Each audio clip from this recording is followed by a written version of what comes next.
sus líneas de investigación tiene diseño, síntesis y caracterización en la innovación y restauración en materiales para la construcción. Tiene 290 trabajos presentados en congresos y simposios. Tiene en cursos de actualización 52 cursos y tiene artículos indizados, referados y arbitrados, 95 artículos. Libros, tiene 5 y 19 capítulos de libros. Proyectos de investigación en colaboración, 11. Proyectos internacionales, 24. Perdón, proyectos internacionales 11 y 24 nacionales. Tesis asesoradas en licenciatura, 65, tesis asesoradas en maestría, 18, y de patente es coinventor con una patente concebida que está en revisión. Distinciones, fue becado como alumno de la licenciatura por el desempeño académico, mejor promedio en su generación de doctorado en la Universidad de Querétaro, es investigador estatal de Michoacán. Es miembro del primer cuerpo académico consolidado de Facultad en Ingeniería Civil. También fue director de la Facultad Ingeniería Civil de la Universidad Michoacana y es miembro nivel 1 del Sistema Nacional de Investigadores de CONACYT. Entonces, esto es su semblanza, es una gente muy preparada y le cedo la palabra para que inicie la conferencia. Muchas gracias. Muchas gracias, profesor Samuel León López. ¿Sí se me escucha bien? Sí. Muchas gracias. Gracias por la presentación. Y bueno, antes que todo, una felicitación al Tecnológico Nacional de México, al Instituto Tecnológico de Zacatepec, por estos 60 años de ardua labor educativa, en donde seguramente pues, muchas generaciones han ya trabajado para nuestra sociedad y han cumplido con los objetivos de este Instituto Tecnológico Nacional de México. Quiero dar las gracias al director, al profesor Lorenzo O. Hernández, por habernos invitado, y también al ingeniero Osvaldo de la Paz Soto Talavera, que fue la conexión que tuvimos para esta invitación. Pues bien, jóvenes, dicho lo anterior, vamos a charlar sobre lo que son los efectos de la carbonatación en el concreto reforzado. Y comenzaría diciendo que una forma de monitorear la riqueza de un país es simplemente observando sus construcciones, sus edificaciones, sus carreteras, sus puertos, sus aeropuertos. Todo lo que es la infraestructura del país es lo que lo hace rico. Desde el punto de vista, digamos, económico y social.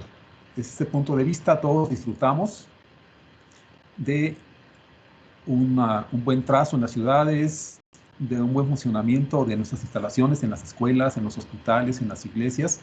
Y por eso los constructores, los ingenieros, los arquitectos, tenemos la obligación de ejecutar estas obras que sean mecánicamente resistentes, es decir, que no se nos vayan a caer, ni aunque vengan sismos, ni aunque vengan vientos, tempestades, que sean durables, es decir, que no se vayan a destruir al poco tiempo de su construcción, sino que cumplan con su vida útil, que sean funcionales y en lo posible, lo más económicas posibles, para que, bueno, pues la gente pueda disponer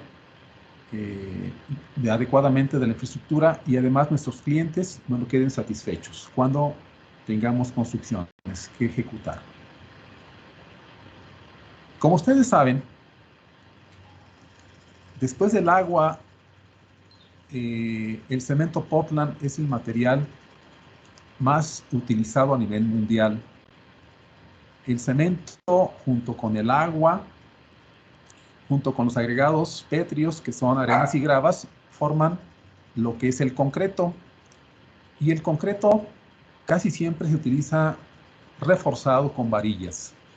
Entonces, son innumerables sus aplicaciones y son, pues, incalculables los logros que se han tenido, los tipos de construcciones que se han realizado con este concreto armado. Desde que Joseph Aspin en 1824 patentó el cemento Portland en Inglaterra, empezó en Europa a tenerse un cambio en la faz de las ciudades para poder convivir. Es un invento, de los mayores inventos que ha hecho el hombre es el concreto, y en combinación con el refuerzo, bueno, pues tenemos impresionantes construcciones que se pueden ver en todo el mundo. ¿Y por qué el concreto armado, vamos a hablar del concreto, ha alcanzado esta posición? ¿Por qué el concreto es tan popular? ¿Por qué se utiliza en todo el mundo? Bueno, pues tiene muchas virtudes. Digamos que una de ellas es por su relativo bajo costo. Es decir, que está pues al alcance prácticamente de todas las personas que construyan este material, que lo venden además por todos lados y que la gente está muy familiarizada con él. Entonces, relativamente es bajo su costo. La estética, bueno, el concreto se adapta prácticamente a cualquier molde que le pongamos, a cualquiera.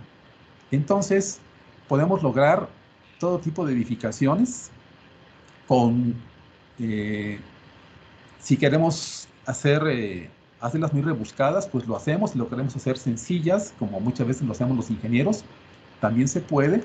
Y entonces podemos moldear el concreto como si fuera una plastilina y podemos simplemente construir un molde que lo va a contener y el concreto se va a adaptar. Por ejemplo, en Europa hay muchísimas estatuas que son de concreto armado. Y bueno, pues quizá lo caro es el molde. También, hablando del cemento Portland, que les comentaba que fue inventado en Inglaterra, digamos que su tecnología de fabricación es low tech. Esto quiere decir que pues en todos los países se puede fabricar el cemento Portland, siempre y cuando existan las materias primas necesarias para fabricarlo. Ahorita les vamos a comentar algo de cuáles son estas materias primas, y siempre y cuando existan algunos hornos y obviamente molinos que se adecúen para hacer este cemento Portland. Los hornos deben alcanzar una temperatura alrededor de los 1500 grados centígrados. Muy bien. Hablando de las ventajas, es que el concreto pasa de estado plástico a estado endurecido en muy poco tiempo. Es decir, todo lo que los constructores quieren es tener el tiempo suficiente para elaborar el concreto en estado plástico y que les dé enseguida el tiempo suficiente pues para poder colar, vaciar en los moldes y en cuanto sea posible poder retirar la cimbra y poder utilizar esa cimbra en alguna otra etapa de la construcción o en otra construcción. Entonces relativamente es rápido esto. De manera práctica, cuando uno cuela, por ejemplo, columnas, pues quizá al día siguiente, a las 24 horas, ya podemos estar descimbrando sin necesidad de tener aditivos especiales.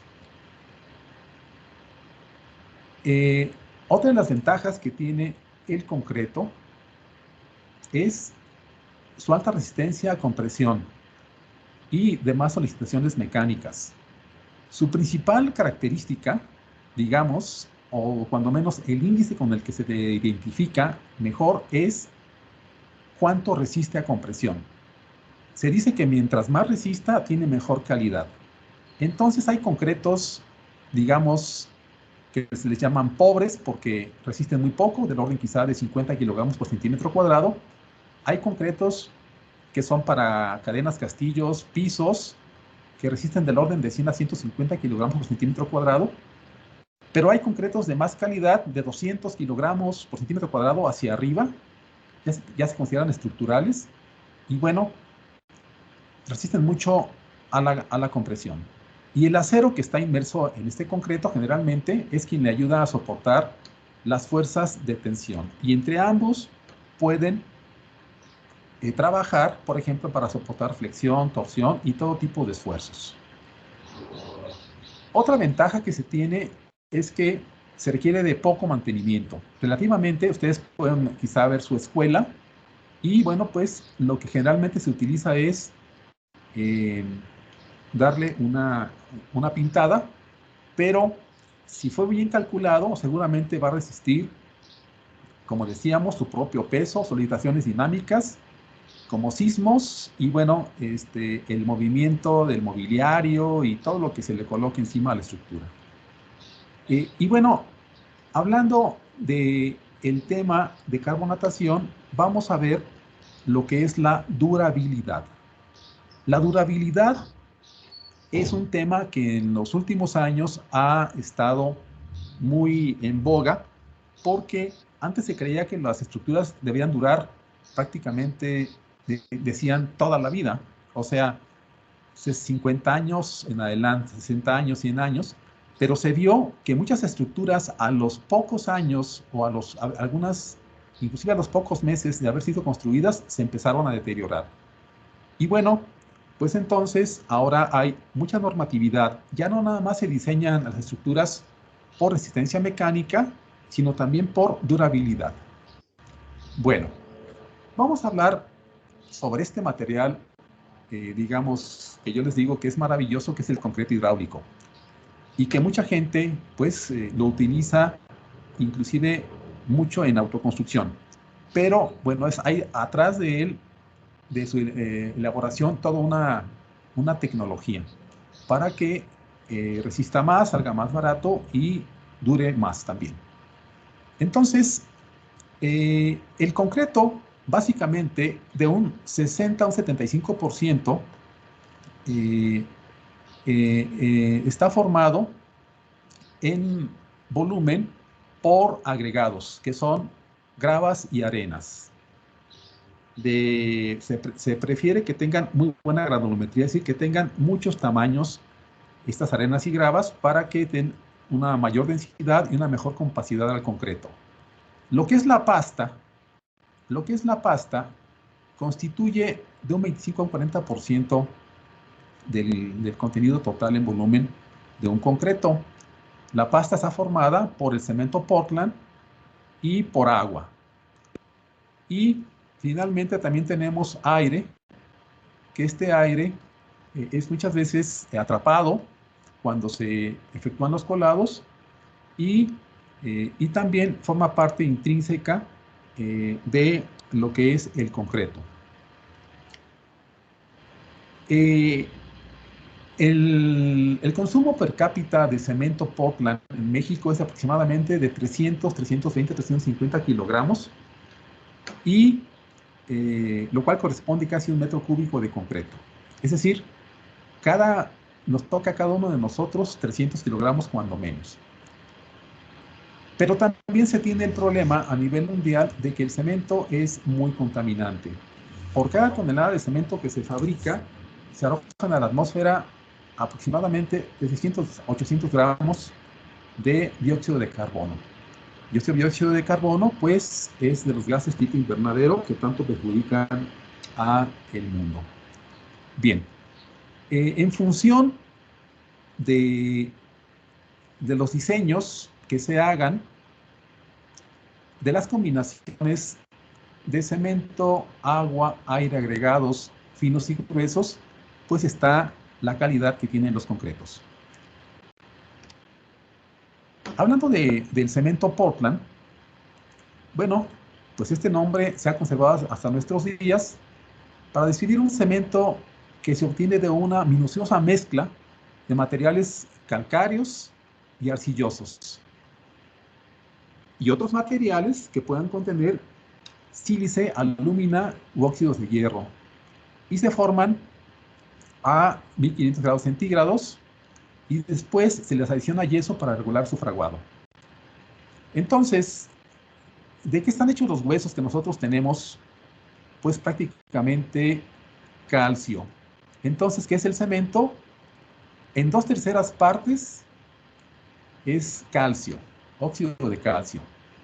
También tiene, como decíamos, óxido de silicio de un 17 a un 25%, óxido de aluminio de un 3 a un 8% y óxido de hierro de 0.5 a 0.6. Y otros elementos, digamos, ya más minoritarios. El cemento Portland, para fabricarlo se necesitan cierto tipo de rocas, principalmente la roca caliza. Y por eso las fábricas en nuestro país, por ejemplo, están todas cerca de los bancos de roca caliza.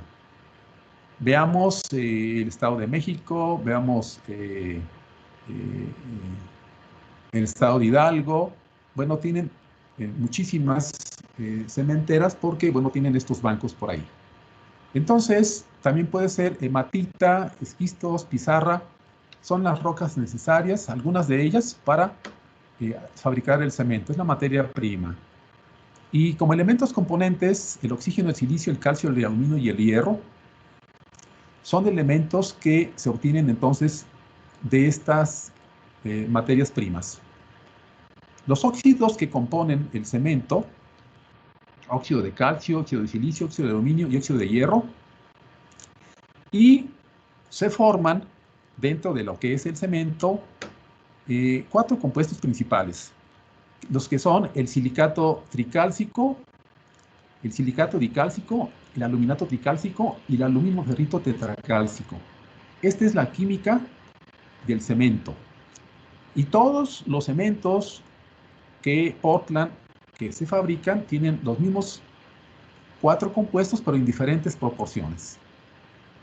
Los cementos Portland, pues hay varios tipos. Vamos a ahorita ver rápidamente, según la norma mexicana internacional, cuáles son. Y bueno, una vez que se agrega agua al cemento, se forma, empieza a dar la hidratación.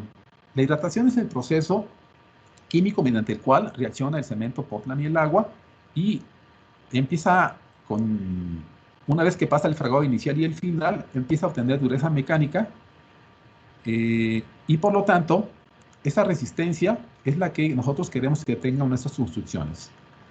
Los productos de hidratación son el hidrato de silicato de calcio o gel de tobermorita que vemos aquí abajo y el hidróxido de calcio.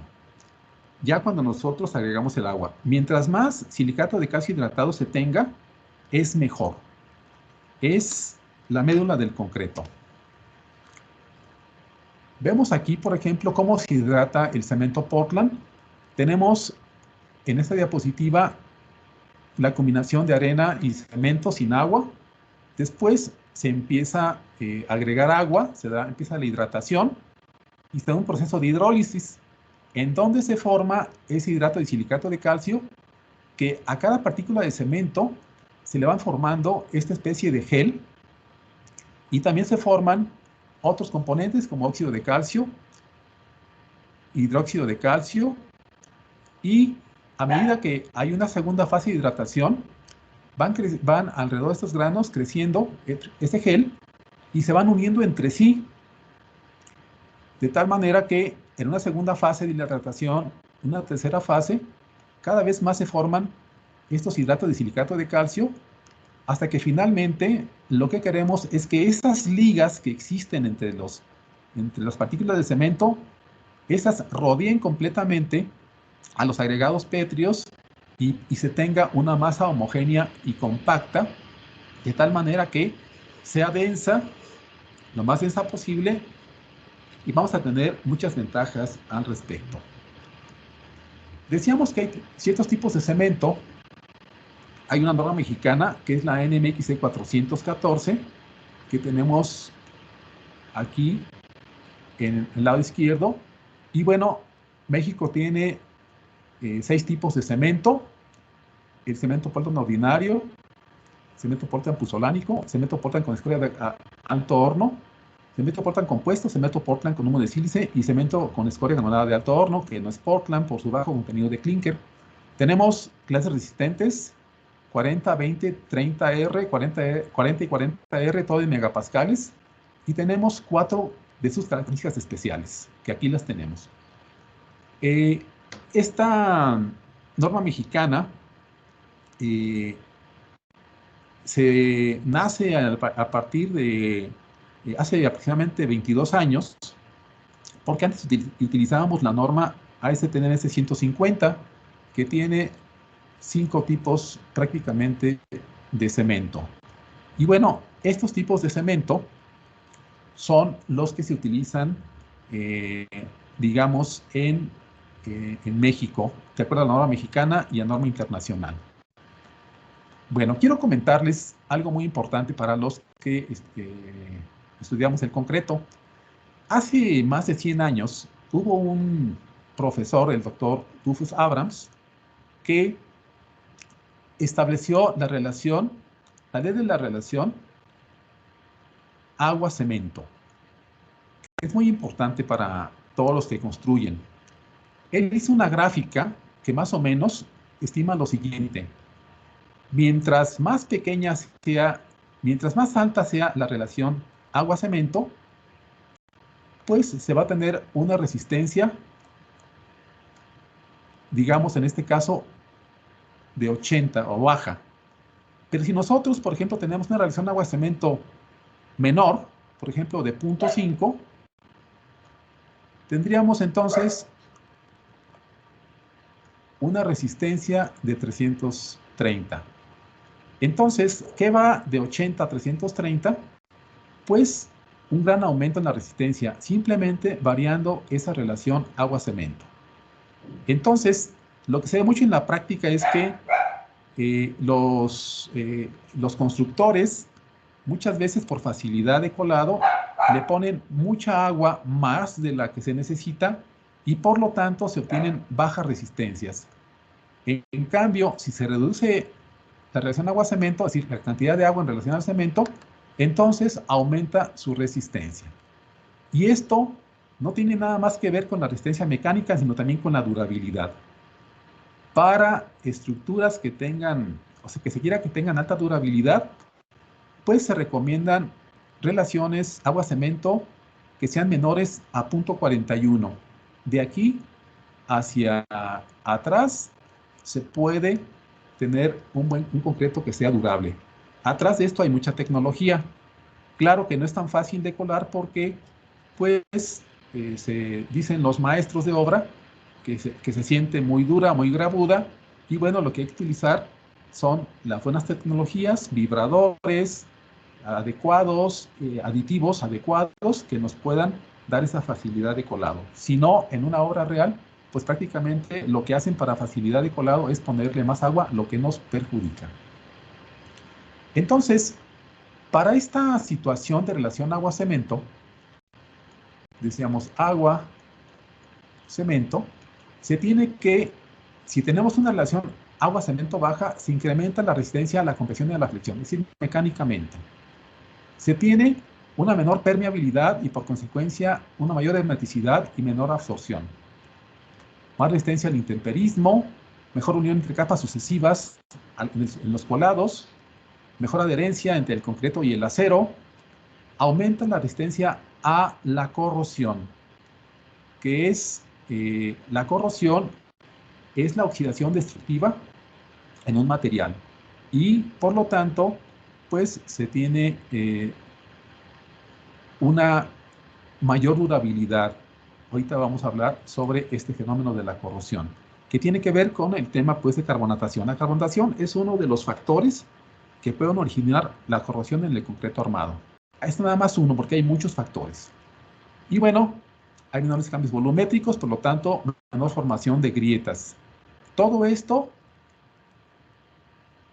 para la relación agua-cemento, mantenerla muy controlada. Y bueno, en realidad la tecnología del concreto podríamos resumirla en lo siguiente. Como ya decíamos, un proporcionamiento adecuado, es decir, cuánto de cemento, grava, arena, agua, aditivos le ponemos en un cálculo a un concreto para una determinada calidad de un concreto, tenemos que cuidar que después se dosifique en la obra adecuadamente, porque hay veces que se calcula en la teoría, pero no se dosifica bien en la práctica.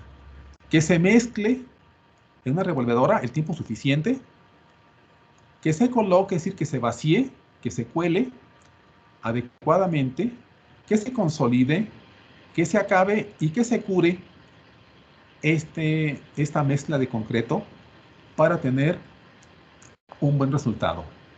De esa manera, tendremos un material de construcción resistente, no combustible, durable, resistente al desgaste y prácticamente impermeable, que requiere poco o nulo mantenimiento. Es lo que queremos todos. Y solamente se logra con una buena tecnología del concreto. Bien, pues lo que hacemos los ingenieros es, para saber, decíamos, la calidad de un concreto, que no debe ser la única, pero es la más indicativa de calidad, es la resistencia a la compresión. Que también hay resistencia a tensión indirecta, que es la prueba brasileña, en donde se acuesta el cilindro y se le coloca, se le pone una carga en la parte superior, como se observa aquí, o también hay cálculos del MR para diseño de pavimentos.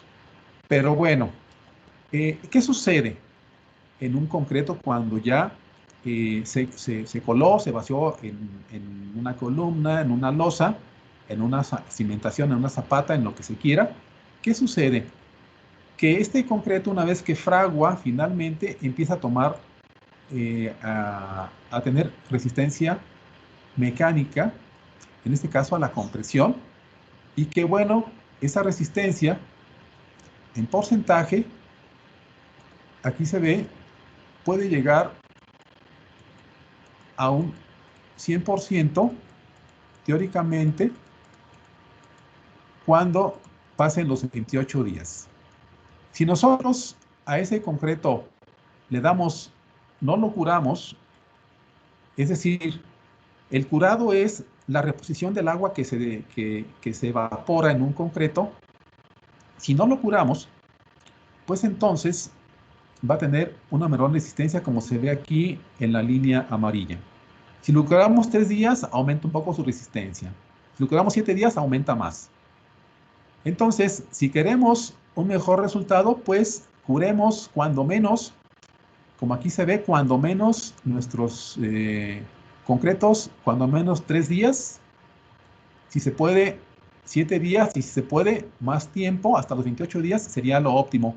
¿Para qué? Para que inclusive nuestra resistencia siga aumentando aún después de los 28 días. Más allá del que nosotros habíamos calculado, podemos tener resistencias todavía mayores con un buen curado, con esa reposición de agua. O también un curado es no dejar que el agua se evapore. ¿Cómo? Por medio de membranas, por medio de parafinas, por medio de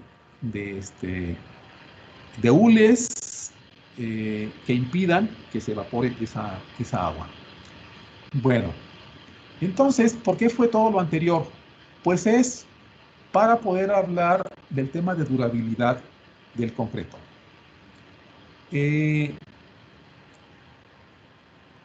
Un edificio que se construye o un puente que se construye, por ejemplo, ahí en Zacatepec, no va a durar lo mismo que un puente que se construya en la costa, por ejemplo, en Acapulco, digamos. ¿Por qué? Porque la atmósfera de las costas es mucho más agresiva por el contenido de sales que tienen el agua y la brisa de mar. Entonces, esas sales hacen que las estructuras cerca de las costas, cerca del mar, pues sufran un daño muy rápidamente si es que no se hace un buen diseño por durabilidad. Entonces, hablando de esto, ¿qué es la durabilidad de una estructura? Pues es, como aquí lo dice, la capacidad de soportar durante su vida útil las condiciones físicas y químicas a las que está expuesta, ya que puede llegar a provocarse una degradación en el material y, bueno, puede perderse su capacidad portante. ¿Qué es lo que sucede? Aquí tenemos al lado izquierdo un ejemplo que es un concreto y aquí está el acero de refuerzo. Bueno, y aquí está la atmósfera que va a agredir a este concreto armado. Poco a poco van a entrar los iones despasivantes, por ejemplo, y van a entrar y van a poder alcanzar al acero de refuerzo. Una vez que empieza la corrosión, se despasiva el material, se activa y, bueno, empieza a crecer, como aquí se ve, empieza a crecer el volumen de ese acero que inicialmente estaba sano y de ser un metal que inicialmente tiene muchas buenas propiedades mecánicas de resistencia a la tensión, por ejemplo, de buena adherencia con la masa de concreto, se convierte en un material cerámico porque este óxido químicamente cambia la estructura original química de este acero, que es una aleación hierro-carbono, y, bueno, al crecer el volumen de este óxido de hierro, empieza a generar fuerzas que hacen que se desprenda generalmente, pues, la parte más débil que exista cerca de él de concreto y que puede ser el recubrimiento, y por lo tanto pues se generan entonces todo tipo de fisuras, desprendimientos, y este concreto perderá su capacidad portante. Entonces, esto lo debemos de evitar, esto lo debemos de conservar. Y, bueno, dentro de lo que vamos a estudiar en este momento, vamos a platicar, es que uno de los agentes agresivos que pueden entrar a través de los poros, sobre todo capilares, que tenga esta masa de concreto, es el dióxido de carbono, que al avanzar va disminuyendo el pH que originalmente tiene la masa de concreto, que generalmente anda arriba de 12.5, y cuando se carbonata la masa de concreto, llega a valores de 10 o menores en pH, y por lo tanto deja de proteger químicamente al acero de refuerzo y se puede empezar a dar el fenómeno de la corrosión. Cuando uno calcula una estructura, dice, bueno, pues va a durar con vida útil o vida de servicio 50 años, 60 años, pero vamos a ver qué sucede. Si tenemos un esquema, el diagrama de Tutti de vida útil, que está formada por un tiempo T1 y un tiempo T2 hasta el fin de la vida útil, quiere decir que si tenemos una resistencia en la estructura inicial, en el periodo T1, esa resistencia se mantiene prácticamente sin disminuir. Pero llega un periodo T2 en donde empiezan a disminuir la capacidad portante de la estructura debido precisamente a las atmósferas agresivas, y llega a su fin. El fin de la vida útil es el límite de serviciabilidad que se le puede dar a la estructura. A partir de aquí empieza la vida residual. Esa vida residual implica una disminución en la resistencia de la estructura hasta lo que es el límite último, después del cual puede venir un colapso. Esta vida residual se dice que es un tiempo de reparaciones muy altas, que hay que meterle mucho dinero a la estructura para que conserve y nos siga dando vida de servicio en lo que se pueda. Pero lo que nosotros tenemos que tener en cuenta es que hay que prolongar lo más que se pueda la vida útil de las estructuras. El problema de la durabilidad tiene que ver muchas veces con el diseño, con la construcción o con los materiales que se emplean. En su mayor parte de diseño, un mal diseño nos ocasiona un problema de durabilidad y bueno, pues en los casos estudiados, el 25% de las veces se debe a eso, a un mal diseño. Un 39% se debe a un mal procedimiento constructivo y un 16% de las veces se debe a una mala elección de los materiales con los que se construye. La corrosión, entonces, es la destrucción de un material, generalmente un metal, y es que es como una pequeña venganza de la naturaleza que tiende a que el material regrese a su estado natural, como lo tenía la naturaleza, o lo había tenido durante muchos años. Entonces, el óxido de hierro se le inyecta energía para convertirlo en un acero, por ejemplo, y después ese acero tiende, si actúa la naturaleza, como ya estamos comentando, a regresar a que sea óxido de hierro nuevamente. Y por lo tanto, pues se tiene una corrosión que no nos beneficia en lo que son las estructuras. Y bueno, ¿qué factores afectan esa corrosión? ¿Qué tiene que ver?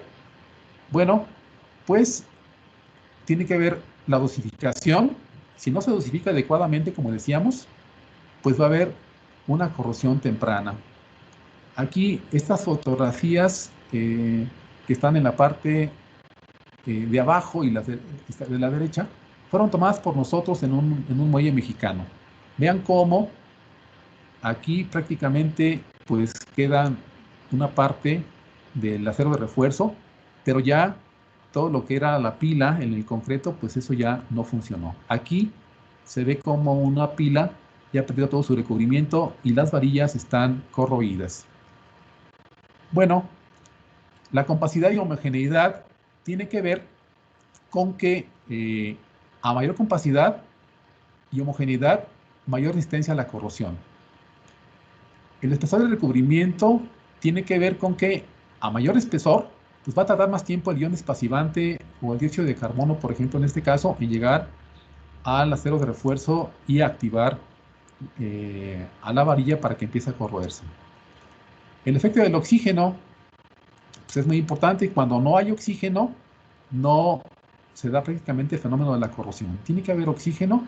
El efecto del agua tiene que ver con que el agua, bueno, pues es el que por ahí se puede transportar los iones despacimante y pueden ir a través de la matriz cementicia penetrando poco a poco y afectando finalmente para tener un efecto de corrosión y destrucción de los elementos estructurales. En este caso, por ejemplo, aquí se ve que había como unos 10 centímetros de recubrimiento en esta pila y bueno, pues entraron en este caso las sales, que son los fluoruros, y afectaron y están destruyendo esta estructura. Los fluoruros y los sulfatos son los dos mayores agentes destructivos que provocan la corrosión. Los fluoruros, que como ya decíamos, se encuentran sobre todo en las costas, y los sulfatos que se pueden encontrar en los suelos donde se construye. Y bueno, está lo que es la carbonatación. La carbonatación es otro de los factores que pueden entrar a través de la matriz cementicia, ese dióxido de carbono, que va a reaccionar con el hidróxido de calcio y elementos o compuestos como son los óxidos de sodio y potasio, para formar carbonatos y por lo tanto bajar el pH, como decíamos, en la estructura y poder activar lo que es la varilla que empieza a corroerse. Aquí lo estamos viendo en sí. La carbonatación entonces es el ingreso de dióxido de carbono a los poros, por los poros capilares, y a condición de que existan condiciones de humedad, paga la redundancia, entre 50 a 80% de humedad relativa. Menos del 50%, 40%, aunque penetre el dióxido de carbono, no va a tener mucho efecto en la estructura en negativo. En este caso, lo que tenemos aquí, por ejemplo, a la parte derecha, en la parte inferior, es una sección transversal de una columna. Decíamos que por aquí penetran el dióxido de carbono, el CO2, y va a ir avanzando a partir de lo que es la parte externa de la columna hasta alcanzar la varilla. Entonces, este espacio que tenemos aquí es el recubrimiento. Mientras más recubrimiento exista, pues más tiempo va a tardar el dióxido de carbono en penetrar y por lo tanto más durable va a ser la estructura. ¿Qué tiene que suceder para evitar que la carbonatación penetre? Pues uno de los factores también es que debe de haber la menor cantidad de posibilidades de huecos, de fisuras por los cuales pueda penetrar este dióxido de carbono o cualquier elemento que sea despacivante. Bueno, entonces, aquí tenemos este recubrimiento que era el que yo les comentaba y que bueno, son algunas recomendaciones que se dan para diferentes tipos de elementos estructurales para que cuando menos tengan estos centímetros, en este caso, son recomendaciones, esto se calcula, pero son recomendaciones prácticas que se pueden dar para algunas zapatas, mínimo recubrimiento 7.5 centímetros, completos en exteriores, 5 centímetros, en interiores o en losas tenemos estas propuestas. Esto, lógicamente, va a estar en función de dónde esté edificándose la construcción. Si es en una zona muy agresiva, como puede ser, por ejemplo, una zona industrial o en la Ciudad de México, donde hay mucho dióxido de carbono, bueno, pues conviene aumentar el recubrimiento. Si es en una zona también, como en una zona costera, en un puerto, por ejemplo, también conviene aumentarlo. Y todavía más por los fluoruros que ahí se presenten. Cuando uno hace un análisis de la penetración de dióxido de carbono, se puede hacer con la fenolftaleína, que es una forma muy, digamos, sencilla de conocer hasta dónde está carbonatado ya el concreto o cualquier mezcla a base de cemento Portland. Si no tenemos color, está carbonatado. Y a partir lo que es morado, pues todavía le falta que se carbonate. Entonces, de esa manera nosotros lo que hacemos es ir haciendo pruebas a los diferentes elementos. Claro que es una prueba destructiva porque tenemos que ver cuánto ha penetrado a través de los poros ese dióxido de carbono. Y aquí lo ejemplificamos. Vean ustedes, el CO2 penetra a través de esos poros capilares, generalmente poros capilares, y avanza hacia el acero de refuerzo. Entonces, decíamos que el dióxido de carbono reacciona con el hidróxido de calcio y los óxidos de sodio y potasio, y con humedad correspondiente entre 50 y 80% relativa, tenemos que se carbonata nuestro concreto. Entonces, de tener un 12.5 de pH inicial en un concreto sano, baja de 10, 9 u 8, y esto pues ya es una disminución en el pH que le quita la protección química que necesita el acero de refuerzo para mantenerse adecuadamente estable en el caso de varillas, por ejemplo. Entonces aquí lo que tenemos que hacer es que tener la menor cantidad pues, de poros posibles. Esto se logra, decíamos, con una baja relación agua-cemento, con una buena técnica constructiva, porque mientras más agua le pongamos, cuando se evapore van a dejar más poros, y si deja más poros, pues va a ser más fácil que entre ese dióxido de carbono. Algunas normas internacionales que aquí le ponemos, pues nos ponen recubrimientos mínimos en milímetros que tienen que tener las estructuras. Están las normas internacionales, las DIN alemanas, por ejemplo, las British Standard de Inglaterra, las europeas, es decir, hay las japonesas, hay muchas recomendaciones al respecto de acuerdo a recubrimientos mínimos. Y bueno, entonces, ese frente de carbonatación del que hablamos, en la parte externa, que tienen pHs 12.5, 13, pero cuando se empieza a carbonatar, pueden bajar hasta 7 u 8, 9, y a partir de aquí, aunque en la parte externa ya tenga un pH bajo por el efecto de que va penetrando el dióxido de carbono, todavía en el interior se tienen pHs altos. Sin embargo, al ir avanzando este frente de carbonatación, pues es cuando tenemos este problema. Decíamos aquí que tenemos unidades relativas diferentes. Para mayores de 70 u 80% evita que se ingrese el CO2. Es decir, que los poros capilares llenos de agua impiden que ingrese ese CO2. O sea, nos conviene que esté saturado.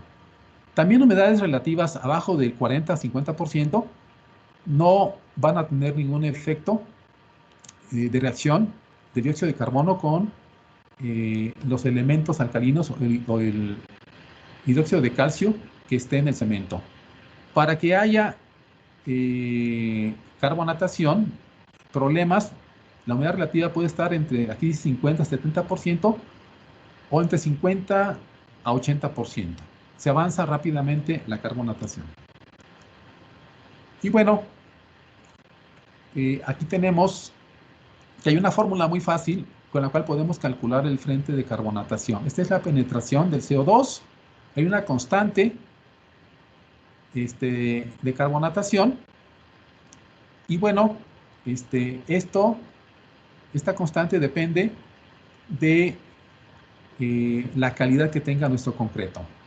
Por ejemplo, aquí, esta gráfica la tenemos de un experimento que hicimos en el laboratorio de la Universidad Michoacana, en el cual tenemos un comportamiento, por ejemplo, de una mezcla que en este caso tiene fibra de nopal al 1.5%. Entonces, como ustedes pueden ver, el frente carbonatado avanzó 18 milímetros. Esto es una proyección a 25 años. Pero hay otras, por ejemplo, el testigo avanzó 2.5. El mismo tipo de concreto, nada más aquí con una adición de fibra de nopal. Son materiales que estamos probando en el laboratorio para ver si aumentan o disminuyen la carbonatación. Y entonces, esta es la proyección que se da en esta fórmula a esas edades. Y bueno, las consecuencias de la corrosión de las armaduras es que se pierde sección en el acero, la sección transversal resistente, y por lo tanto, bueno, pues decíamos, ya no va a tener la capacidad portante inicial que tenía la estructura. Se fisuran los recubrimientos y se pueden desprender, como veíamos en las fotografías. Se pierde adherencia, que es muy importante que haya entre el acero y el concreto. se pierde la ductilidad del acero, ya que deja de ser un material metálico y se convierte en un cerámico. Y bueno, todas las propiedades originales del concreto se pueden ir perdiendo. Por lo tanto, tratemos de evitar esta situación. ¿Qué ha hecho México? México lo que ha hecho es una norma que es la NMXE 530 y que salió en el 2018. Esta es una norma general de durabilidad de estructuras de concreto reforzado. Esta norma tiene la finalidad de cumplir con la función de ser una guía en cuanto a la prevención, inspección, diagnóstico, reparación, rehabilitación y refuerzo de obras que pudiesen estar o no afectadas por problemas de durabilidad. Es decir, es un esfuerzo que hace México para que los que construyan tengan posibilidades de que sus obras duren más. Estas son algunas tablas que tienen esta norma, la 530, y en lo que respecta a la clasificación de exposición ambiental, hay 4 clases: CO, C1, C2 y C3. CO es cuando se tiene una condición seca y el ambiente no es agresivo. Dice que el concreto en ambiente seco, protegido de humedad y no sometido a condensaciones, y tiene una humedad relativa abajo del 40%. O sea que prácticamente aquí no pasaría nada. Pero después en condiciones rurales o urbanas, si tiene concretos de alta humedad, arriba del 80% humedad relativa, en donde tampoco tenemos gran problema, como lo comentábamos. Concreto con humedad relativa baja, entre 40 y 50%, bueno, es una clasificación C2, es un poquito más agresiva, pero cuando se tiene una humedad moderada, entre 50 y 80%, es cuando se tiene la mayor posibilidad de penetración, en este caso, del dióxido de carbono. Esta misma norma indica también que hay 4 condiciones de exposición industrial o agresividad química. Para nosotros, que estamos viendo lo del CO2, el Q1 se clasifica entre 15 a 30 miligramos por litro de CO2.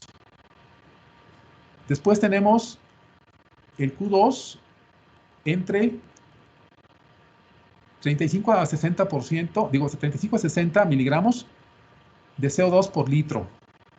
En el caso del Q3, de 61 a 100%, a 100, y el Q4 mayor de 100, que son miligramos por litro de dióxido de carbono.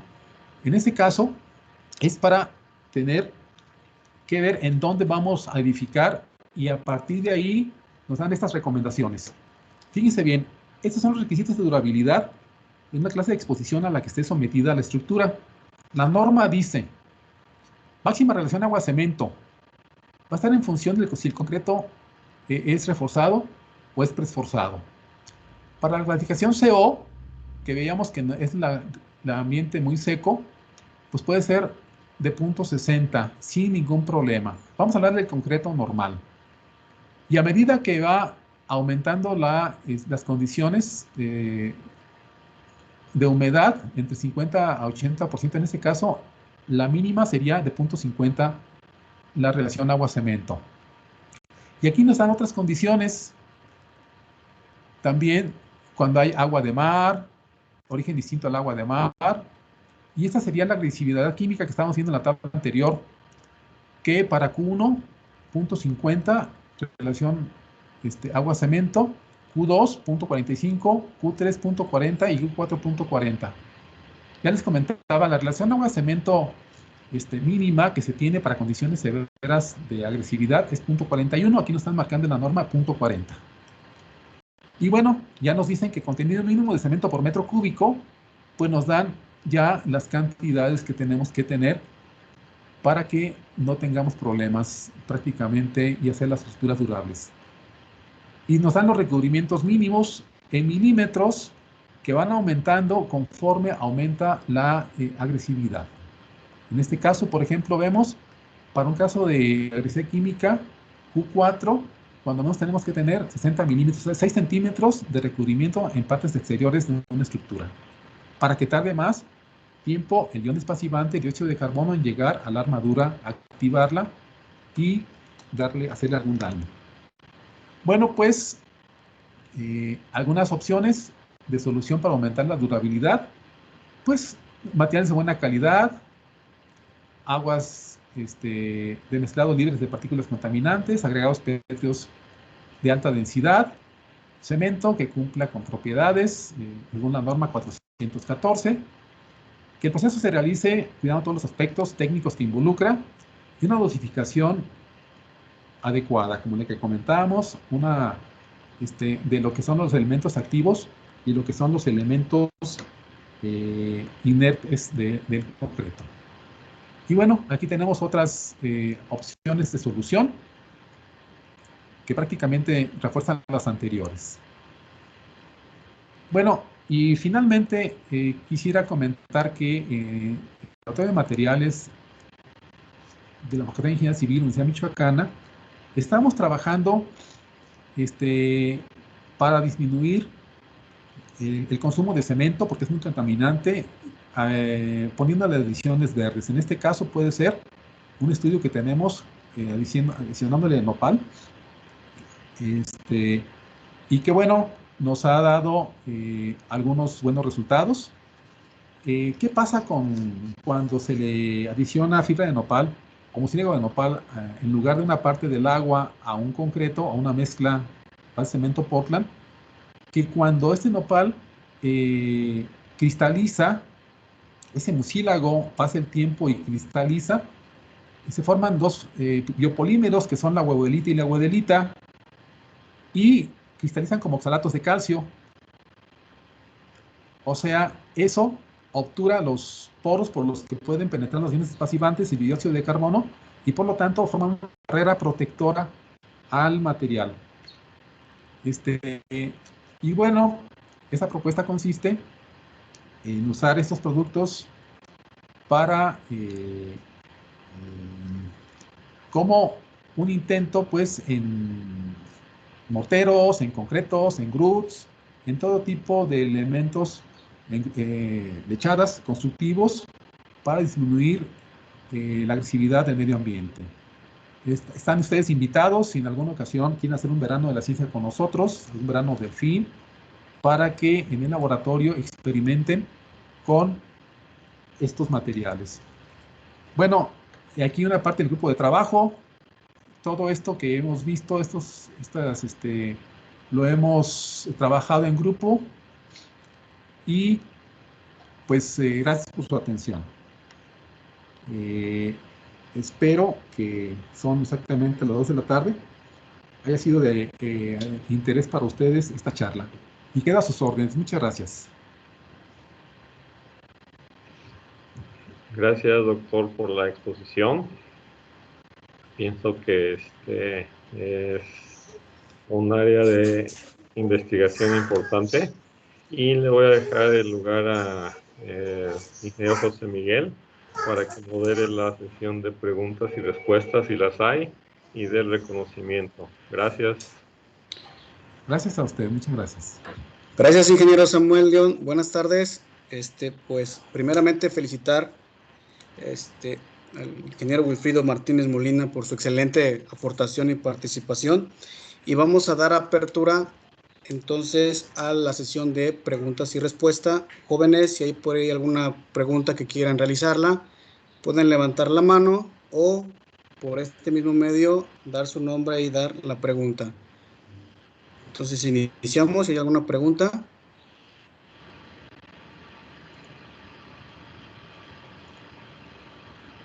Sí, Eduardo Climaco, adelante. Gracias, ingeniero. Buenas tardes, ingeniero Wilfrido. Gracias por compartirnos toda esta información. Un par de preguntas. El proceso de carbonatación va en relación con la resistencia a compresión del concreto. Cuando se tiene una resistencia mayor, somos menos susceptibles a que ocurra la carbonatación. Esa sería una. Y la segunda es, bueno, es una duda. realmente la carbonatación no causa el problema, sino el problema es que es cuando se conjunta con la humedad relativa, ¿no? Para que se genere la oxidación. ¿Es eso así? Sí, sí, mire, bueno, relativamente sí diría que mientras mayor resistencia mecánica se tenga, también se tiene una menor eh, posibilidad de que se carbonate ese concreto. ¿Por qué? Porque al tener una mayor resistencia, se tiene mayor compacidad y y menor cantidad de poros en esa masa de concreto. Entonces, que usted tiene toda la razón. Digamos que puede ser, digamos, pueden armonizar, ¿no? Pero lo que hay que dejar en claro es que no necesariamente una alta resistencia mecánica genera una alta durabilidad. Y ahí debemos evitar esa confusión porque muchos ingenieros que se formaron en la antigua ola únicamente toman en cuenta esa resistencia mecánica. Dicen, bueno, si me voy a construir un muelle, pues con que me dé una alta resistencia, entonces ahora sí evito ya problemas de durabilidad. Y no, tenemos que hacerle pruebas, sobre todo de resistividad eléctrica, eh, por ejemplo, al concreto, que tengamos, digamos, una alta resistividad eléctrica para poder garantizar, y lo dice la norma, problemas de durabilidad. Entonces, digamos que parcialmente es correcta su apreciación, pero también no necesariamente es lo mismo, ¿no? Mayor resistencia, mayor durabilidad, o mayor resistencia a la carbonatación. Ahora, la otra es, efectivamente, usted tiene razón, el problema no es el dióxido de carbono en sí. Lo que pasa es que el recubrimiento le da una protección física al acero y química también. El problema es esa disminución del pH que puede después provocar que se active esa varilla, pero no debido al CO2, sino por todo lo que tiene que ver con los iones que puedan despasivar a este material. Gracias. Gracias, muy claro, gracias. Bien, tenemos también ahí a Donay Carrizosa. Adelante.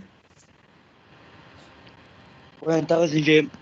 Una Buenas pregunta. tardes. Ustedes ya queda importante el cuidado del concreto para alcanzar la resistencia que queríamos. Sí, De alguna manera se puede calcular cuánta agua requiere para hacer un cuadro adecuado, correctamente. sí, mire, la mejor manera de curar un concreto, la mejor manera es por encharcamiento. Es decir, si usted cuele una losa, lo mejor sería teóricamente que le levantara alrededor un pretil y después le llenara como una alberca. Y teóricamente, digamos, si usted durara 28 días con ese tirante de agua, pues sería fabuloso.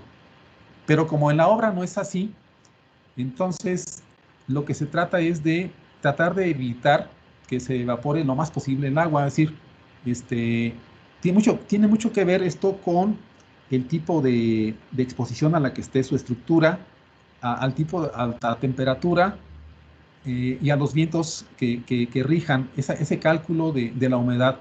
El ACI tiene una tabla en donde toma en cuenta todos estos aspectos de velocidad del viento, de temperatura, de posibilidad de dónde está su estructura y ahí nos indican cómo debemos de curar. Pero de manera práctica, digamos, yo le recomendaría que los elementos que tengan una mayor relación de superficie en relación a su volumen son los que más se tienen que curar, como las losas, los pisos, y siempre tratar de proteger contra el viento nuestra estructura, porque se puede deshidratar rápidamente, ¿no? El viento es un gran problema en esto. Entonces, en las obras, bueno, pues pongámosle, si usted coló una losa, pues pongámosle arena para que los albañiles sigan trabajando, arena húmeda, esa guarda mucha humedad, es decir, ver los mecanismos prácticos más convenientes. Lo que pasa es que casi nadie le hace caso al curado, ¿no? Como un concreto se ve igualito, si se cura o no se cura, pues dicen, no, pues no pasó nada. Incluso hay gente que fabrica tabicones o blocks y que más bien quieren que se seque rápidamente su material y no lo curan porque así lo pueden mover más rápido, lo pueden vender más en unos pocos días y no se dan cuenta que es muy importante el curado porque, repito, no se ve el beneficio a un corto tiempo. De hecho, los aplanados tenemos que curarlos también y casi nadie los cura. No sé si contesté. Muchas gracias. Muchas gracias. ¿Alguien más, jóvenes? Con confianza, ahorita aprovechen al doctor.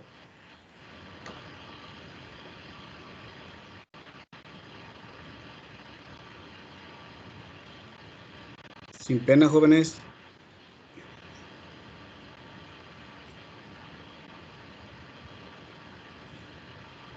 ¿Ninguna más?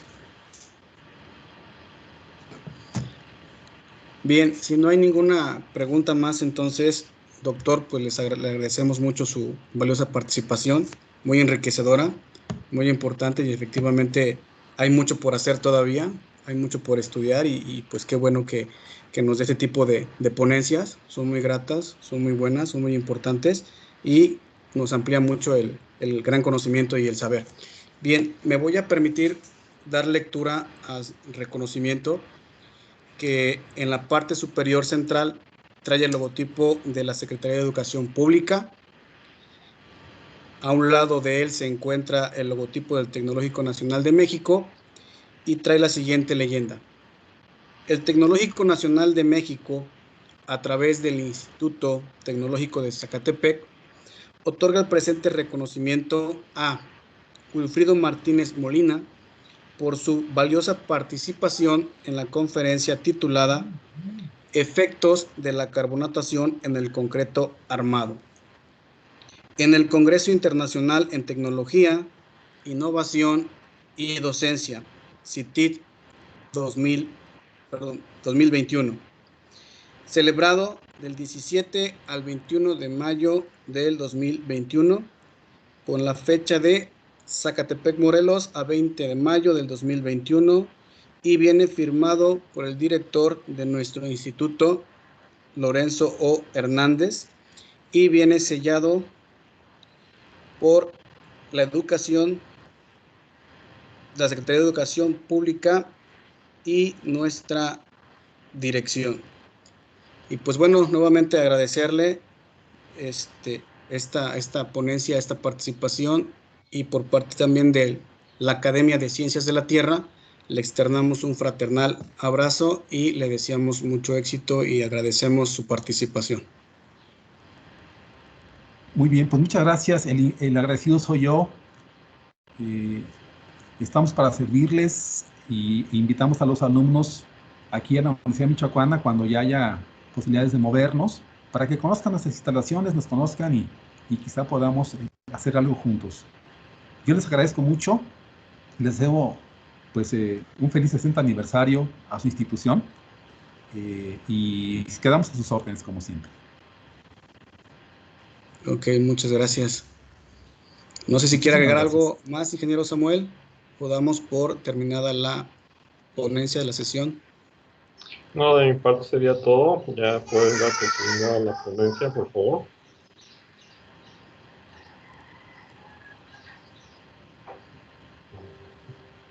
Ok. Pues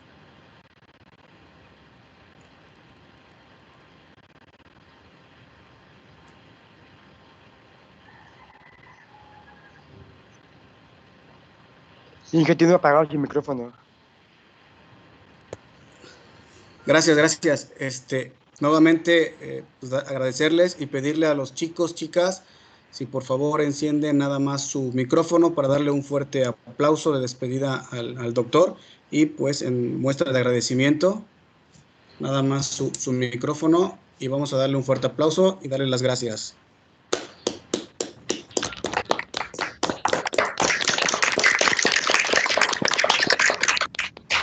Que tengan una excelente tarde a todos y todas. Y doctor, nuevamente muchas gracias. Gracias a ustedes, para servirles. Muy buenas tardes, felicidades. Hasta luego. Gracias, hasta luego. Gracias, hasta luego.